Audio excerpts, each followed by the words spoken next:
दो नैन सितारे है चांद বলিউডে ইনস্টাগ্রামের জনপ্রিয়তা দিন দিন বেড়েই চলেছে। এই প্ল্যাটফর্মে রিলস ফিচারটি চালু হওয়ার পর জনপ্রিয়তা যেন আরও বেড়ে গেছে। শ্রদ্ধা বলিউডের অন্যতম সফল ও জনপ্রিয় অভিনেত্রী হিসেবে পরিচিত। তার অভিনয় দক্ষতা, মিষ্টি স্বভাব এবং বহুমুখী প্রতিভার জন্য তিনি দর্শকদের মধ্যে বিশেষ স্থান দখল করেছেন। এই অভিনেত্রীর ইনস্টাগ্রামে ফলোয়ার রয়েছে 9,40,00,000।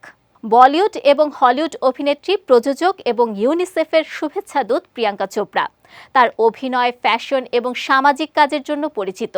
তার ইনস্টাগ্রামে 9,20,60,000 ফলোয়ার রয়েছে। আলিয়া ভাট একজন শীর্ষস্থানীয় বলিউড অভিনেত্রী এবং উদ্যোক্তা। তার ইনস্টাগ্রামে 8,60,20,000 ফলোয়ার রয়েছে। তিনি অভিনয় এবং ফ্যাশনের জন্য বিখ্যাত। দীপিকা পাডুকোনের ইনস্টাগ্রামে 8,40,00,000 ফলোয়ার রয়েছে। দীপিকা তার অভিনয় এবং ফ্যাশনের জন্য বিখ্যাত। তার ইনস্টাগ্রামে চলচ্চিত্র, ব্যক্তিগত জীবন এবং ব্র্যান্ড প্রচারের পোস্ট রয়েছে। নেহা কক্কর মূলত বলিউড ফিল্ম ইন্ডাস্ট্রির জন্য গান গেয়ে পরিচিতি পেয়েছেন। নেহা কণ্ঠস্বর এবং মিউজিক্যাল স্টাইলের জন্য বিখ্যাত। এই সঙ্গীত শিল্পীর ইনস্টাগ্রামে 7,80,00,000 ফলোয়ার রয়েছে।